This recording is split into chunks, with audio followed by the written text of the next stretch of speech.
या फिर माइनॉरिटी है? जो हिंदू राष्ट्र की बात करता है वो देशद्रोही है, जो संविधान जलाने की बात करता है वो देशद्रोही है, जो संविधान बदलने की बात करता है वो देशद्रोही है। आप लोगों को पता होना चाहिए कि भारत के संविधान की प्रस्तावना में प्रेम्बल में भारत के लिए सेकुलर वर्ड यूज किया गया। पे पैर रख के उसको जाति सूचक गालियां बकते उसको अपमानित किया बच्चे को। रिकॉर्डिंग कर लें, उन लोगों के पर्देफाश करेंगे जो इस मामले में इतने गंभीर अपराध को समझौते में तब्दील कराने का प्रयास कर रहे हैं, उन लोगों का पर्दाफाश होना। और 7 तारीख को बरवाड़ा पहुंचो, बरवाड़ा थाने के सामने इकट्ठा होते हुए हम जो भी रूपरेखा होगी हम उसको अंजाम देंगे। अगर मुख्यमंत्री को काले झंडे नहीं दिखाएंगे हम लोग, अगर उसको गिरफ्तार कर लिया जाएगा। आज उकलाना पहुंचे, क्या कुछ मामला है? देखिए, हमारे संज्ञान में मामला आया था। उकलाना के एक सरकारी स्कूल में एक 10वीं क्लास के अनुसूचित जाति बच्चे के साथ छुआछूत की घटना हुई है। बच्चे ने प्यास लगने की वजह से अपने टीचर की पानी की बोतल से पानी पीने का प्रयास किया था। उसका पता चलने पर टीचर ने उसकी छाती पे पैर रख के उसको जाति सूचक गालियां बकते उसको अपमानित किया बच्चे को। इस मामले में थाना उकलाना में एफआईआर दर्ज है।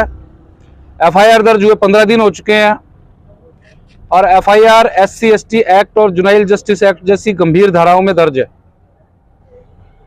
यहाँ के डीएसपी जांच कर रहे हैं।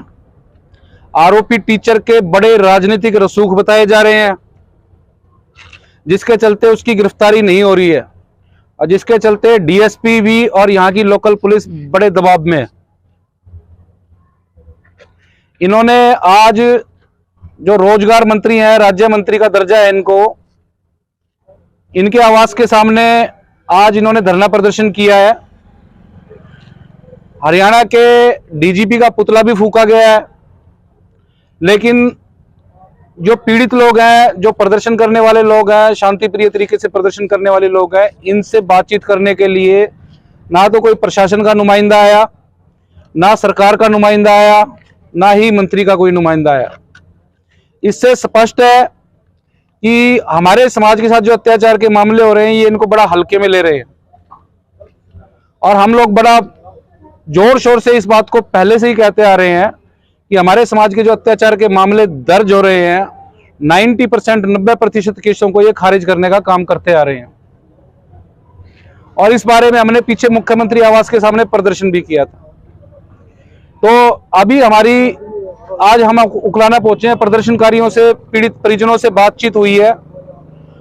उस बातचीत से पूरे जितने भी पीड़ित परिजन हैं, ग्रामीण हैं और जितने भी सामाजिक कार्यकर्ता यहाँ पहुंचे हैं, सबसे बात करके ये एक कंक्लूजन निकला है कि ये लोकल मंत्री की चलती नहीं है, ना इसकी यहाँ पे चौकी इंचार्ज या थाना इंचार्ज तक नहीं मानता है इसकी कोई।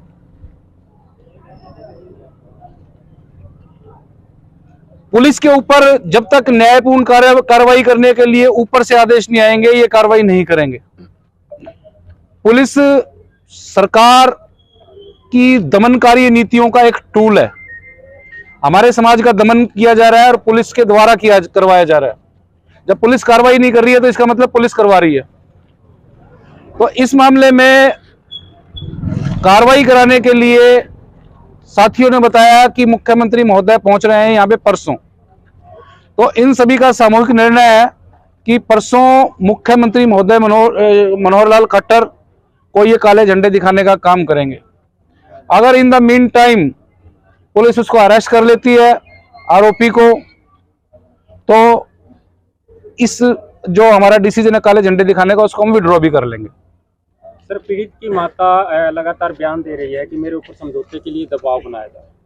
हर केस में जहां भी अत्याचार के गंभीर मामले हैं, चाहे वो हत्या का है, चाहे रेप का है, चाहे किसी अन्य जाति सूचक अपमान का है, इन मामलों में गांवों की खाप पंचायतें, पुलिस विभाग के अधिकारी, यहां तक कि जांच अधिकारी भी समझौते के लिए दबाव बनाते हैं।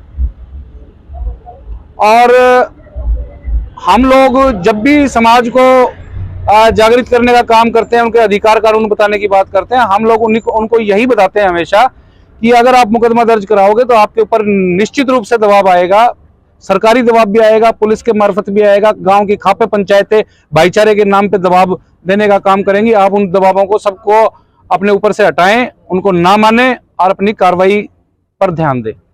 इस मामले में भी मेरी पीड़ित परिजनों से मुलाकात हुई थी, उन्होंने भी मुझे बताया कि दबाव आ रहा है और यहां तक कि धमकियां भी आ रही हैं।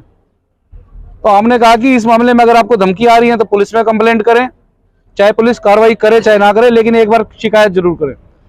और अगर पंचायती आपके पास इस मामले में धमकी देने के लिए या पंचायत का समझौते का दबाव बनाने के लिए आ रहे हैं तो उनकी वीडियो रिकॉर्डिंग कर लें, उन लोगों के पर्देफाश करेंगे जो इस मामले में इतने गंभीर अपराध को समझौते में तब्दील कराने का प्रयास कर रहे हैं, उन लोगों का पर्दाफाश होना चाहिए। समझौते के लिए किसी प्रकार के पैसे का ऑफर भी क्या है? ये बात मेरे संज्ञान में नहीं आई है, लेकिन समझौता आमतौर पर समझौते की एवज में पैसे का ऑफर किया जाता है और ये परिवार के ऊपर डिपेंड करता है वो उस ऑफर को स्वीकार करे या ना करे। लेकिन जहां तक इस मामले में मेरी पीड़ित परिजनों से बात हुई है, उनके ऊपर समझौते का प्रेशर आया है, पैसे वैसे का आया है ये मुझे नहीं पता, लेकिन मुझे यकीन है कि वो इस मामले में समझौता नहीं करेंगे, वो अपने न्यायपूर्ण कार्रवाई के लिए आगे संघर्ष करते रहेंगे।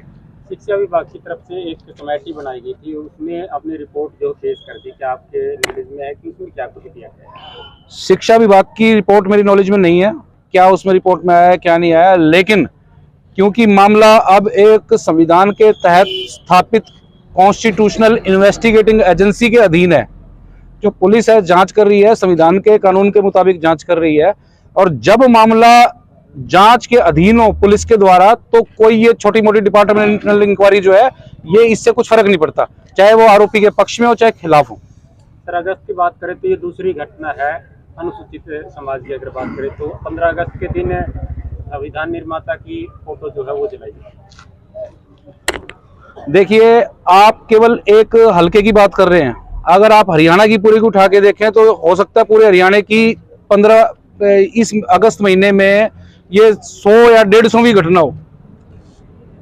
इस तरह के अत्याचार कंटिन्यूअस लगातार हमारे समाज के साथ होते आ रहे हैं और केवल इसलिए किए जा रहे हैं कि समाज कहीं ना कहीं संविधान में प्रदत्त अधिकारों का प्रयोग करते हुए समान धारा में आने की कोशिश कर रहा है, और इन मनुवादी लोगों को बिल्कुल भी बर्दाश्त नहीं है कि हमारे बराबर कैसे आ रहे हैं, और उसकी बुखलाहट है ये कि हमारे समाज के लोगों पर अत्याचार किए जा रहे हैं।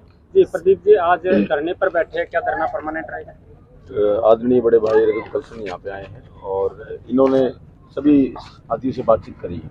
बातचीत करने में सभी साथियों का ये निचोड़ है कि जब यहाँ पे मुख्यमंत्री जी आएंगे, परसों तारीख को बरवाड़ा आएंगे, तो पुराना गांव में आएंगे, जहाँ पे उनका समय रहेगा तो हम जितने भी प्रदर्शनकारी हैं वो सारे पहुँचेंगे और उनको काले झंडे दिखाने का काम करेंगे। अब बात रही धरने की, और पहले मैं आप सभी के चैनल के माध्यम से सभी साथियों से अपील करना चाहता हूँ, जैसे आदरणीय भाई साहब लगातार समाज में अपना प्रतिनिधित्व दिखाते हुए समाज की लड़ाई को बुलंद करने का काम करते हैं, आपकी लड़ाई लड़ने का काम करते हैं, तो आज समय ये भी है कि बच्चे के साथ में जो अत्याचार हुआ है उसके लिए आप अपने घरों से निकलो और 7 तारीख को बरवाड़ा पहुँचो।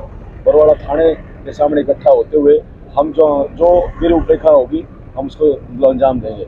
अगर मुख्यमंत्री को काले झंडे नहीं दिखाएंगे हम लोग, अगर उसको गिरफ्तार कर लिया गया, ये धरना एक बार हम डिस्कस करेंगे, उसके बाद देखेंगे कि धरना लगातार चलाया जाए या रोका जाए, क्योंकि भाई साहब आए हैं, इनका अपना एक वजूद रहा है काम करने का, संघर्ष करने का, इनसे डिस्कस करके देखेंगे कि ये धरना चलेगा या फिर हम यहाँ से मतलब इसको उठाएंगे। तो आपके चैनल के माध्यम से फिर मैं एक अपील करता हूँ पूरे समाज के लोगों से कि 7 तारीख को ज़्यादा से ज़्यादा संख्या में बरवाड़ा पहुँचे, ठीक 10 बजे हम वहीं पे मतलब जो इसके दरवाजे पे धरना देने से अच्छा है तहसीलदार के आगे बैठ जाओ, उसकी ज्यादा चलती है। तो बिल्कुल सर से इसके क्या फायदा है?